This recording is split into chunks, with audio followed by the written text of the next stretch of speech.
ladies and gentlemen. Welcome back to Beyond the Headlines. This show is brought to you by the International Affairs Forum of Traverse City and comes to you from the studios of Up North Media.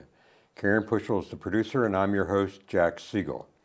Our topic today is the aftermath of the First World War and the rise of the National Socialist Party, the Nazis, and Adolf Hitler in Germany. Throughout 2014, the world has been remembering one of the great tragedies of the 20th century, the 100th anniversary of the start of the conflict that was originally known as the Great War, but which came to be known as World War I. The war was triggered by the assassination of the heir to the throne of the Austro-Hungarian Empire, Archduke Ferdinand, and his consort on July 28, 1914, in Sarajevo. What might have been limited dispute between Serbia and Austria-Hungary in a period of weeks grew into first a regional political crisis, and then through a series of complex and often secret agreements, miscalculations, diplomatic blunders, and bad strategies, exploded into a global conflict of unprecedented scale. When an armistice was achieved in November 1918, over 20 million people were dead. Huge areas of Europe, Asia, and the Middle East were scarred by war, and four empires, Russia, Austria-Hungary, Germany, and the Ottoman Empire, had ceased to exist. But the First World War was not the hoped-for war to end all wars, as it was called. Instead, it arguably set the stage for an even worse calamity less than 20 years later. That background brings us to our very special guest, here for another visit to provide his extraordinary expertise about this period of history. Brian McCall is an instructor of history and political science at the Interlochen Arts Academy, an adjunct professor at NMC, and an instructor at In Lingua Moors Sprachschule in Moors, Germany. He has spent years researching and analyzing the First World War and its aftermath. He holds a Master of Arts degrees from Strathclyde University in the United Kingdom, and Central Michigan University. And he's the author of numerous articles on this period. Brian McCall, welcome back to Beyond the Headlines. Jack, such a pleasure to come back 4 times at this. It's great to have this series really online and available to our viewers because it's, first of all, a momentous period of remembrance that now will go on the length of this entire tragic war. Right. But today we're going to talk about the aftermath of the war. And I guess we always view it as the Germans lost World War I. Right. Is that really a fair statement? Did they really lose the war? There's a collection of opinions on how World War I came to an end. And the best way probably to wrap it up into one would be a failure of will and a feeling of that the resources needed to continue to fight the war were gone or were not going to be able to be, it was unsustainable from the German point of view. And that happened from the top down. The Kaiser abdicates. There's a revolution in Berlin, socialist, communist-led revolution. It's not necessarily the same type of revolution that you're going to see in Russia that had happened the year before when the Bolsheviks took over.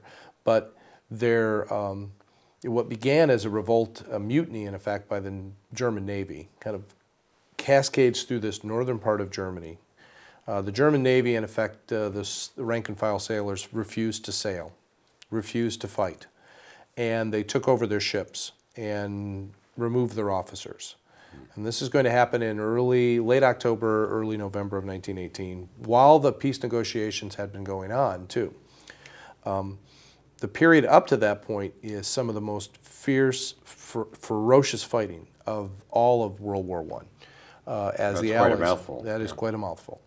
And it's also a period where we talked about this in our last program, the mechanization and modernization of war and the application of things like airplanes and, in particular, airplanes were quite decisive in some places. Tanks used in mass. Guns, Machine guns had always been there from the beginning, but always as a defensive weapon. Some of the newer weapons that the infantry were carrying were more portable, lighter machine guns that could come forward with troops as they advanced on more fixed positions. These things meant that the Allied armies, many of them filled with, again, the last available young men in Europe, for sure, but lots of fresh young Americans, they started to push the Germans back sometimes 2, 3, 4 miles a day. That's a lot in World War II, in World War I scale. And big portions of the battlefield, German soldiers either retreated, broke, ran away, retreated under orders, or surrendered. So you see the breakdown of the German front line, and it began to crumble in late October. They'd been under pressure all summer long from this combined offensive, what's called the 100 Days Offensive. That had pushed and pushed and pushed them back all of the territory that they had taken in 1914 and then retaken again in 1918 in the early part of the war. They lost it all. And they were at the French border with Germany. They were at the Belgian border. They're at the very last parts of the occupied area that they had held during the war. The next stop was Germany, and that's when the armistice happened. So the Allies never actually got into Germany. So Not, we're back not to during the the starting fighting. point. I mean, that's the right. horrible irony of this, that at the end of it all, the millions of people dead all over the world, and there was no change to the borders effectively. The German army stopped fighting before a single Allied soldier before November 11th put his foot into Germany. So there's practically no damage inside Germany like what we saw at the end of World War II. Aside from losing millions of young men. Yeah. That's right. But the physical condition of their cities, their towns, their ports, the railway system, it's all intact. And anyone who's, most Americans have seen photos of what Germany looked like in 45 and 46 in the aftermath of World War II. It doesn't look like that in 1918. It's filled with widows, and the streets are largely empty, but there are not huge bombed out areas. There were massive bombing planes being built. If you want to do a Google search and look up World War I heavy bombers, they're gigantic, made out of canvas and wood. They hadn't been used in any kind of strategic way to flatten cities or really do a lot of damage. That was to come later. That was 30 years later or 20 years later. So Germans German civilians living in Germany during this war at the end read about it in the newspapers. And, most of it was going to be government-approved propaganda. They heard stories from the returning veterans, those that wanted to talk about it. They had a sense that terrible things had happened, but not necessarily that Germany was losing the war. They assumed that everybody else around the world was starving like they were. They assumed that the material shortages that they were probably aware of, even though that the government tried to hide it in the propaganda, were happening in England, were happening in France. And to an extent, they were correct, except the United States kept a lot of these countries fed. The United States had begun to start to ramp up supplies. The U-boat crisis of 1917 had been largely broken by the U.S. Navy and the British Navy out in the Atlantic. So the British and the French were eating. Back and forth easily, or back mainly from the U.S. to Europe. So the starvation that we know happened in Germany, I think on one of the programs that we did, I mentioned a number of 500,000 German children dying of malnutrition, we guesstimate. That was, the assumption was that that had happened in France too. Well, it really hadn't. They didn't really know that they were internally much worse shape than Britain and France were.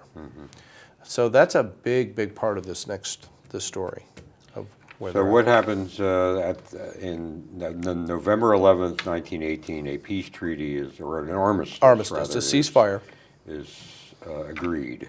Now, what does it call for? What are the provisions? That's an excellent question. Now, if you're on the German side and your position is that your side no longer can fight, and you need to stop fighting, does that mean that you have lost the war and you've lost the war morally as well as militarily? And this is a critical, critical part of this story. Are you willing to take the blame for this catastrophe because you were the first power, well, actually Russia's the first, but you're the power that can't continue to fight? Does this imply that you were wrong in your cause? So many Germans believed that the blame for the war, if you want to call it that, what was going to happen at the peace conference was going to be spread relatively widely. They were hoping for, instead of individual actors being blamed, that a fever had taken over the European mind, and that things like militarism or hyper-nationalism could be then, like, well, the French were hyper-nationalists too, and so were the British. Everybody, we collectively, you can imagine them talking to themselves, we all collectively share in the blame for all of these deaths. Oh, by the way, we're not taking the position that we were wrong to do what we did. That is huge. And that is one of the things that's driving... The basis of the war, though, is different from the Second World War in that it's not ideologically based. It's basically power politics among four major empires. Yeah. So struggling for control of land and influence. A lot of Germans took it this way, that they had fought a war that was forced upon them by Russian mobilization.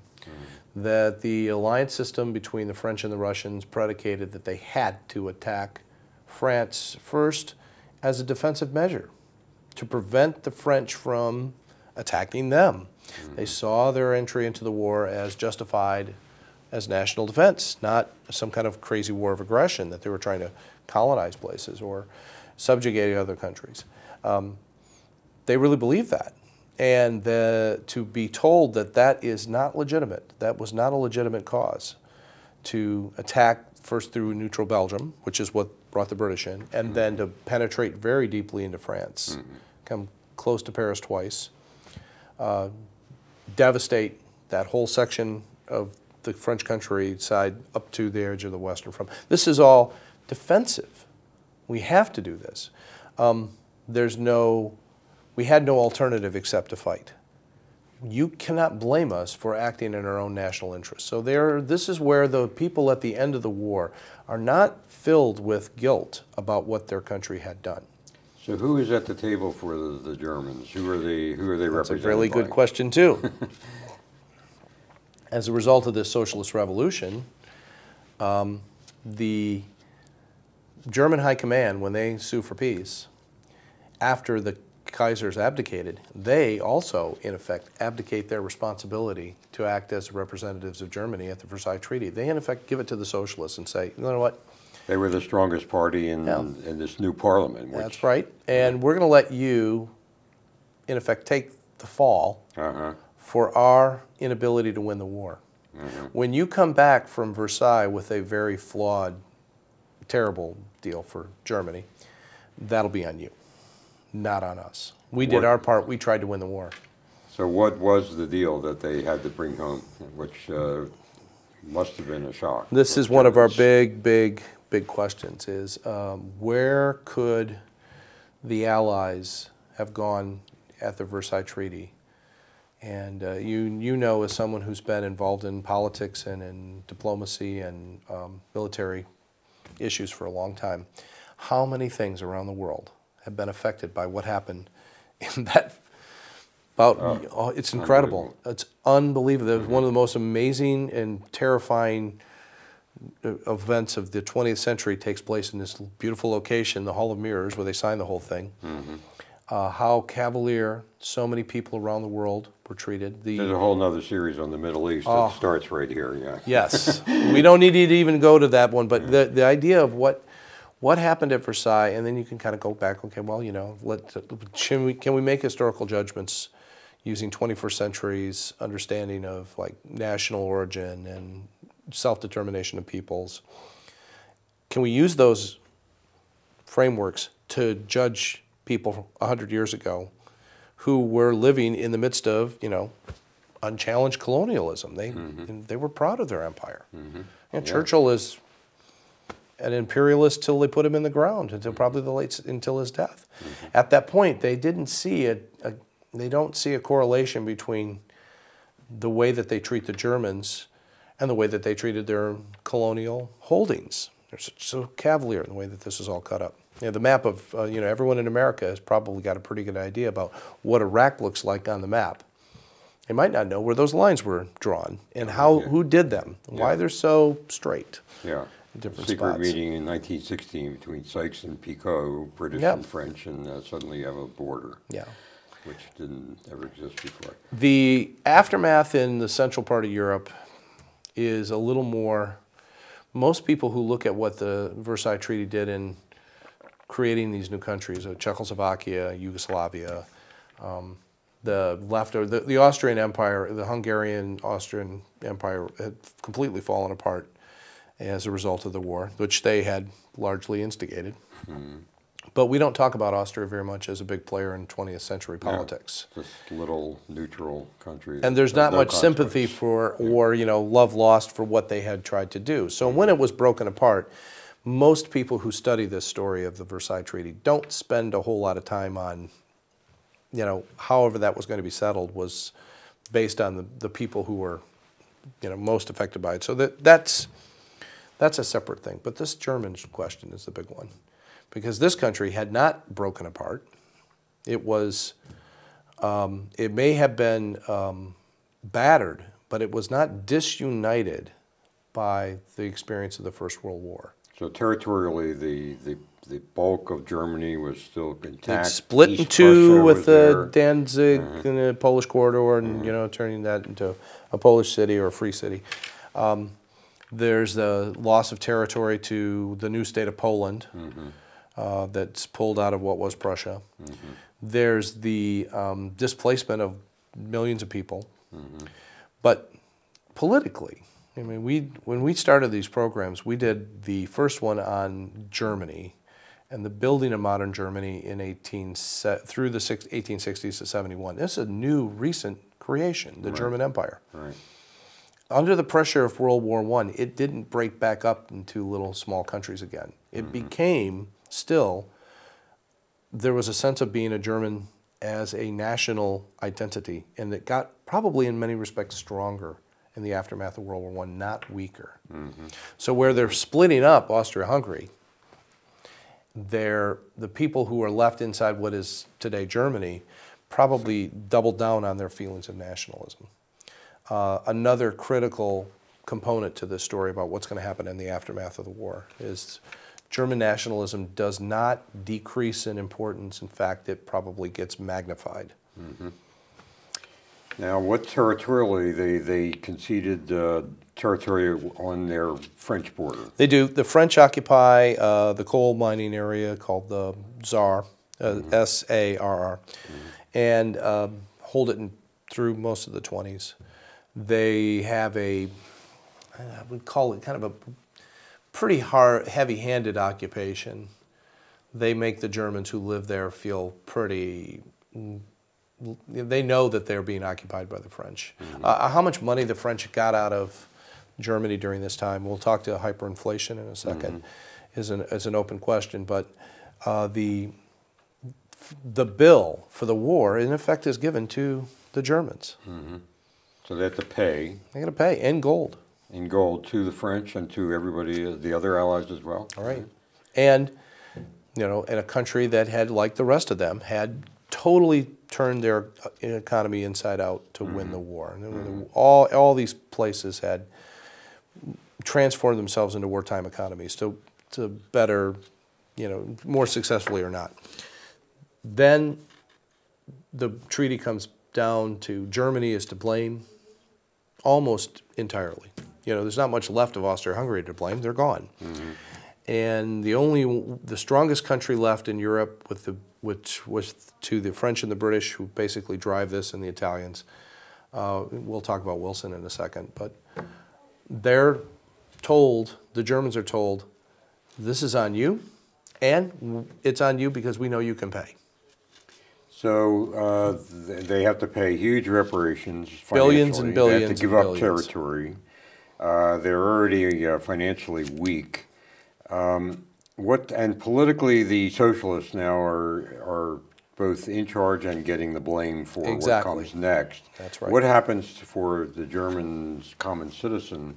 Actually, the ceasefire negotiations go on for a while, and it really isn't until 1922, I think, that they're finalized. But America, as you know, we don't ratify this treaty. Wilson's role in it is, you can make it maybe a separate program for this, but he becomes, he came over to France before the negotiation, probably the most popular person on the planet up to that time. In an age of relative mass media, Europe by bringing the United States Senate's Army into the war. And, very, very few people will ever get the kind of welcome that he got when he came off the boat and walked or was carried through Paris. And gets to Versailles, and it was almost as if he had never thought for a minute of the practical application of what he wanted to do to make a world without, you know, peace in our time, a world without war. Would be created, and that would end war. We'll apply rational Enlightenment thought to age-old hatreds, and it's a very sad story what happened to him personally as a result of this. But fails, absolute utter failure, and there's no way to hide that. And the you know, to get what he really wanted, they needed the League of Nations, and then to come home to America and have the U.S. Congress reject it, and couldn't convince the American people of it either.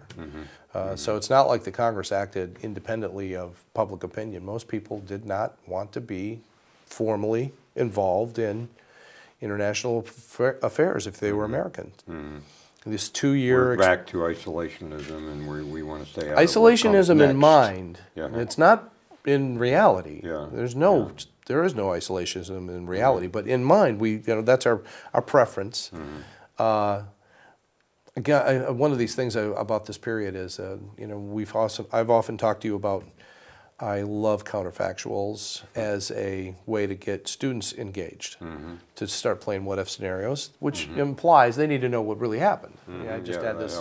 It does indeed. I played this game with my students today in class about the idea that imagine a more forceful, thoughtful, and determined politician, not Wilson, but somebody, you could pick maybe Lincoln, who would have been there representing America's interests during the Versailles Peace Treaty and would have had the foresight to see, you know, we're going to have another war here if we take Germany and completely humiliate and try to artificially control it. And bankrupt it. And bankrupt it. We'll cause ourselves nothing but trouble. But Wilson can't, he believes that. He just can't get it done. He never really thought how to negotiate from a position of strength with the French and the British. And they take him to school. So they extract their many pounds of flesh from the German carcass. But inside Germany, the socialists now are faced with having to pay up. They're getting the blame. How does this lead to National Socialism, to Nazism in Germany? The reparations drive the economy, and one of the things we talked about before the show started is references to sanctions in Russia today, what's happening with the ruble, where how much pressure do we really want to put Putin under? Is it in our best interest to pressure him to the point where somebody that we haven't heard of may make a move in the Kremlin? And we don't know these things. You know, a lot of most Americans are on the outside looking in on what's happening there. Right. But in Germany at this time, their situation was so desperate. I mean, their economy had been gutted out from the inside, not bombed out, just annihilated. Millions of young men dead. There's a feeling of utter despair in the thought that they had morally fought what they believed to be a just war and were treated like barbarians. Now, that said, we've talked about some of the acts that the Germans commit during World War I. They're unjustifiable in many cases. They didn't. We can decide. You know, we'll talk about war guilt maybe in another program about how much the Germans knew what was going on during World War II. But during World War I, I'll give German civilians their due. They might not have really known the conduct of their army in Belgium, or even if they did, maybe they thought it was justified. Who knows? But there's a deep sense that they've been mistreated by the victors.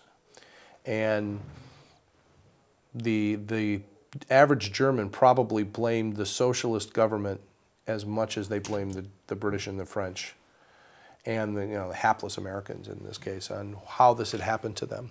Mm-hmm. How had they been put into this box as a result of their failure of leadership at the top and the short-sightedness of the victors that beat them.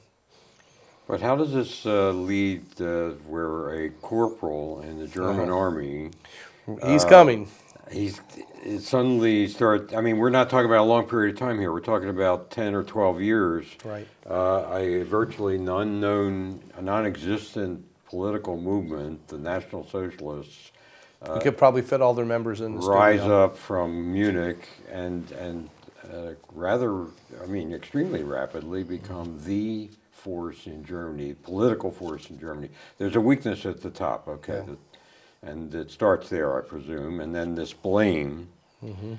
But I brought my textbook from the second half of my class. Turn that around so our viewers can see and, the edge of it. Yeah. On the side of the bookshelf, my students who buy this and take it home, I say, there he is, he's staring out at you.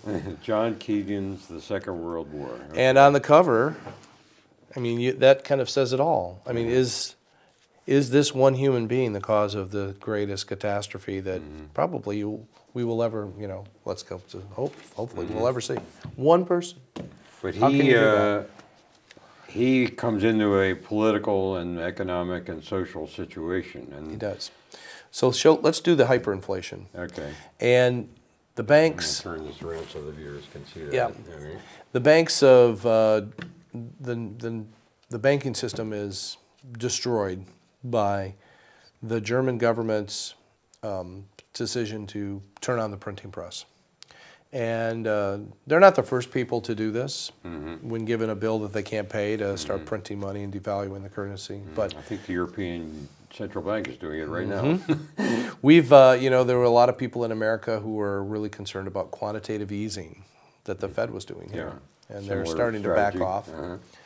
But the Germans were one of the first to do this in a country of people who the backbone of the German economy are middle class and craftsmen, people who are very cognizant of their work ethic and their own wealth based on their own work. And if your money that you have earned over, or your family has earned, suddenly, overnight, completely devaluated, worthless. And inflation galloped to just insane levels. I have a PowerPoint that I show my class, which to keep it fun, I have that song "Money, That's What I Want" from the '60s. You know that one, and it shows the devaluation of how quickly it happened and how fast the scale of it is incredible.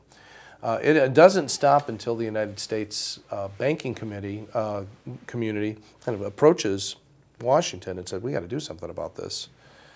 We won't be able to trade with the Europeans. No one's getting paid because of the way that the Germans have completely frozen the economy," and this is in 1922-23.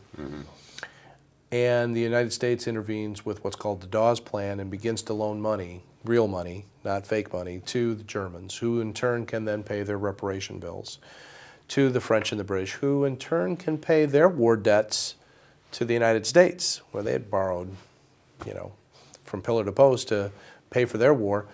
We got international capital through the mid-20s starting to flow again. And the United States, again, remember, this is the isolationist power we're talking about here. They still are the ones that are integral in getting that economy moving. While that's happening, Mr. Hitler, Adolf Hitler was, we don't have to do his whole biography here. He's not German, he's Austrian. He is one of these strange people, very few, of World War I who enlisted in 1914, like most of them. He was absolutely ecstatic.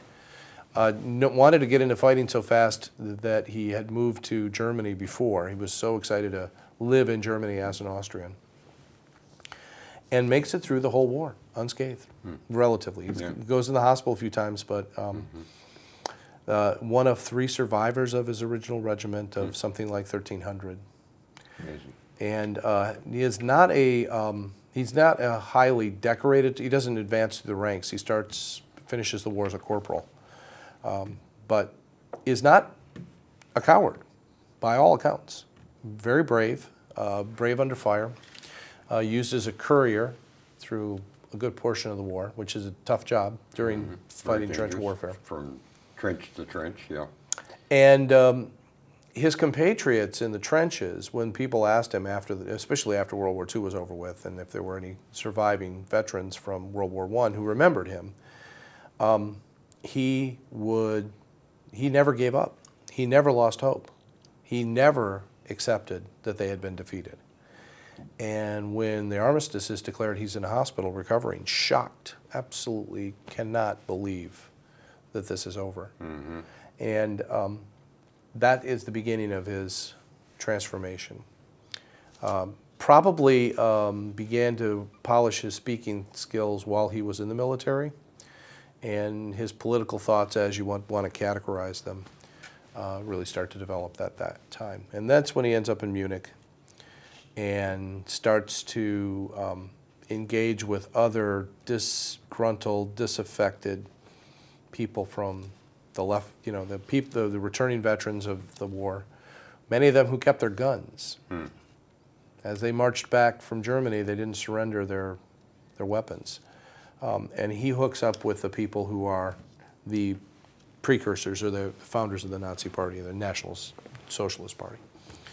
So they begin to form this political movement, and they were still legitimate. I mean, they went into politics effectively, and they began to develop a popular following because of these tremendous... At the time, I mean, it would be tough to call them popular. They were, they had a few interesting backers early on.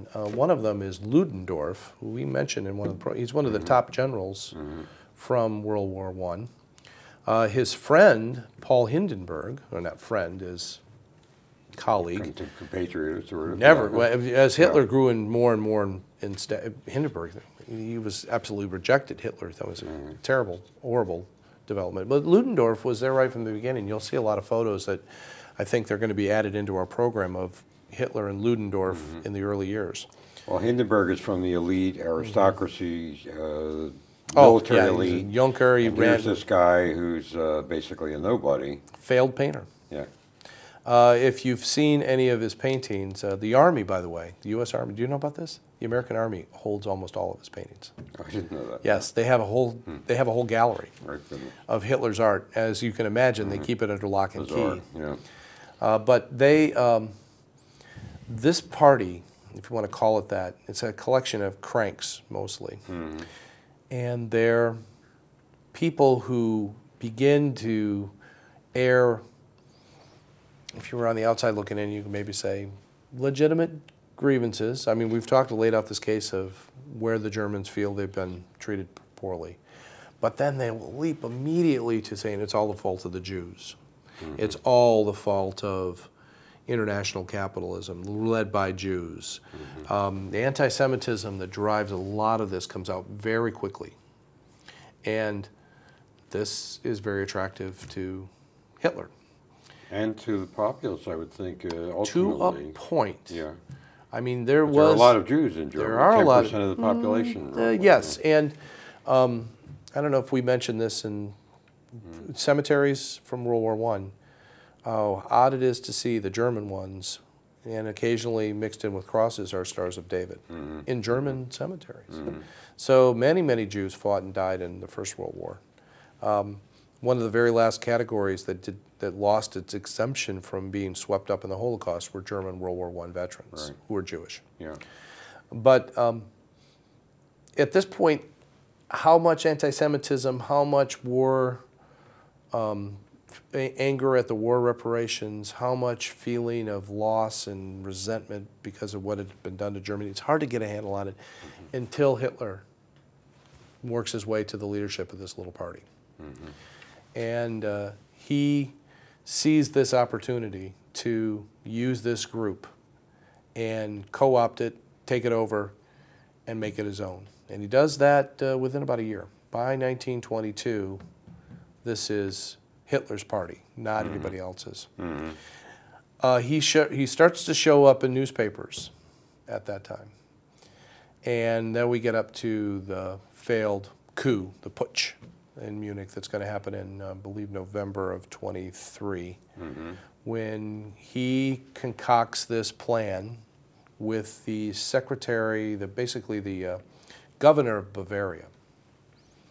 And the governor of Bavaria had aspirations to be the leader of this Germany, to get the socialists out.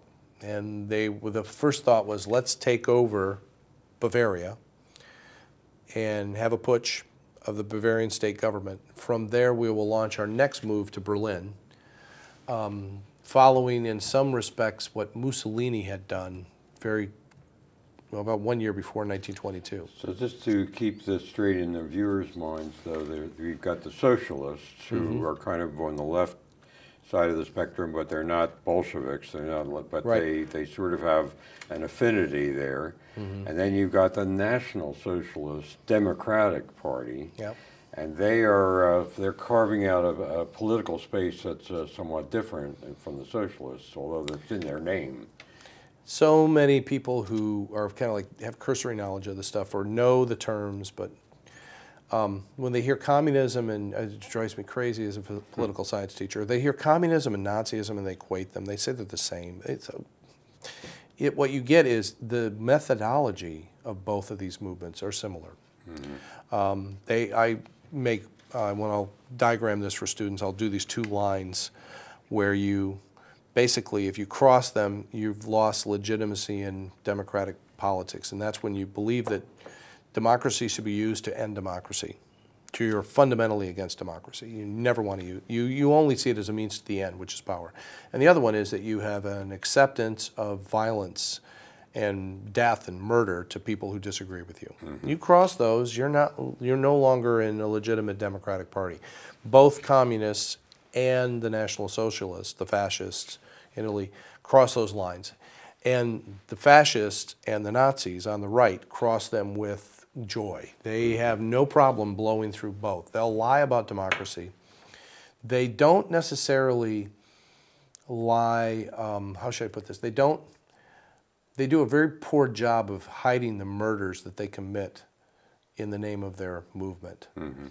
They're lucky. The way they want to instill fear in the population. They have no problem with that. And they also tended to have friends in the right places to not get prosecuted, or police investigations of people who were murdered by the Nazis are cursory or unsolved. That's not so much the case with the murders committed by the communists, which were fewer in number. But that not to say the communists were not afraid to use violence. But when they used violence, the state apparatus of the police and the secret services, and in fact, they were all over these people if they could. Where the Nazis in Munich for a long time, up until the point where Hitler gains power for real in 1933, 10 years later, they don't really go after the Nazis, at least not in court. In that 10-year period from 23 when he really takes over the party to 33 when he's first in government and then the chancellor. Then the chancellor. How did he make that maneuver? I mean, the pictures of him in 33 sitting next to the aging Hindenburg in uniform, in the old style German uniform, and then Hitler, I thought, wisely dressed in civilian clothes because he didn't want to compare. He didn't want to. He didn't have the medals, the chest full of medals that Hindenburg had. He was a corporal. Yeah. He played it. How did he get to sitting next to Hindenburg in the first place? Let's talk about the putsch. And or the coup. Their planning for this is haphazard at best, and their theory was that if they could take over the Bavarian state government, again, we'll do the march to Berlin, and there's some differences of opinion among historians about who drove. Most people are going to fall with Hitler drove this quickly. He wanted this to happen. There's some other counter arguments that other people within the party didn't want it to happen. They didn't think they were ready. They didn't know that they didn't really understand the popular support for something like this. What would people in Munich do if a bunch of guys wearing armbands and carrying surplus rifles from World War I marched up and took over the government buildings and said, we are now in charge? What's going to happen? So they hatch this plot. Hitler starts it off in the beer garden at the Opera House. Not the Opera House, but something similar. If you've been to Munich, one of these big beer halls, he shoots his pistol into the ceiling, jumps on a table, says, revolution's on, follow me. They go out in the streets, and his followers, and there are not that many of them, a couple thousand tops, they start marching towards the main square of Munich, where the Munich police have been tipped off and are waiting for them. And the two sides confront each other. It's a little like the Battle of Lexington. Nobody knows who fired the first shot. We do know that the man standing next to Hitler is shot dead. They were locked armed together like this.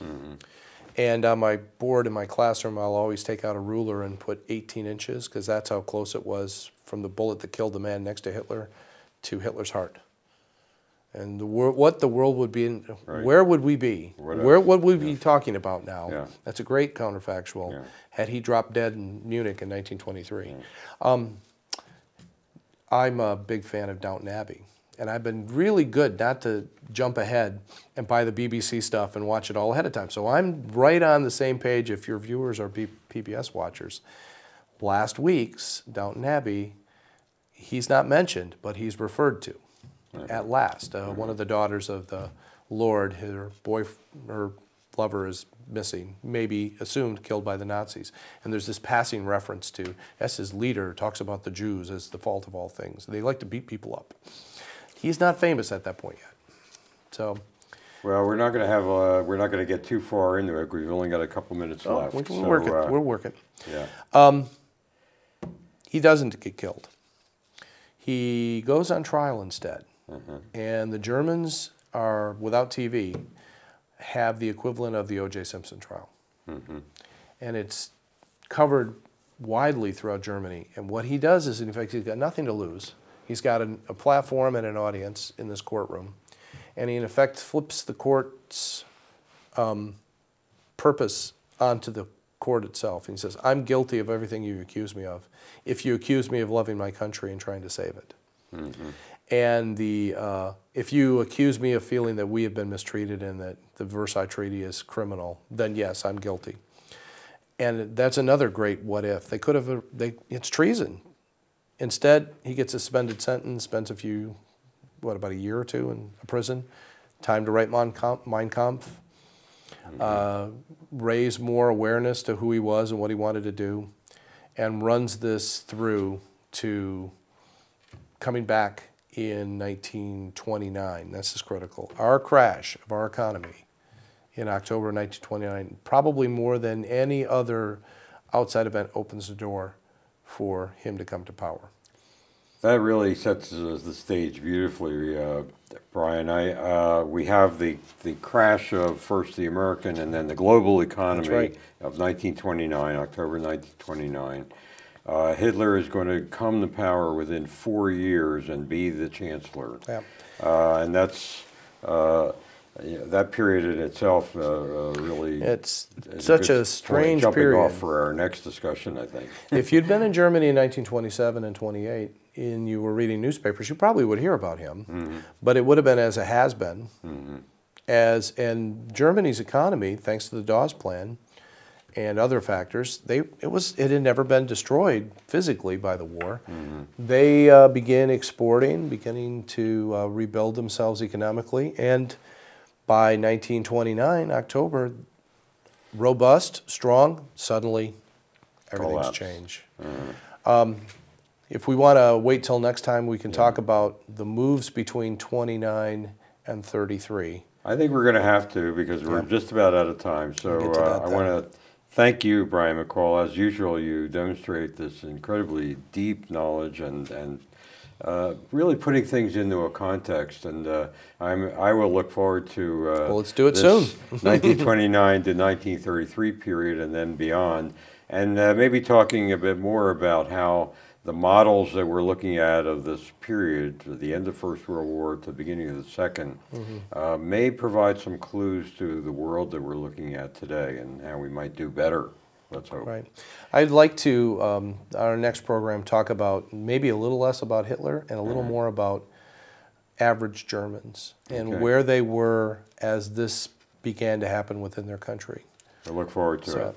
Thank Ladies you. and gentlemen, our guest today has been Brian McCall, instructor at the Interlochen Arts Academy, as usual doing a fabulous job describing the period between the two world wars, and we will look forward to having him back again soon.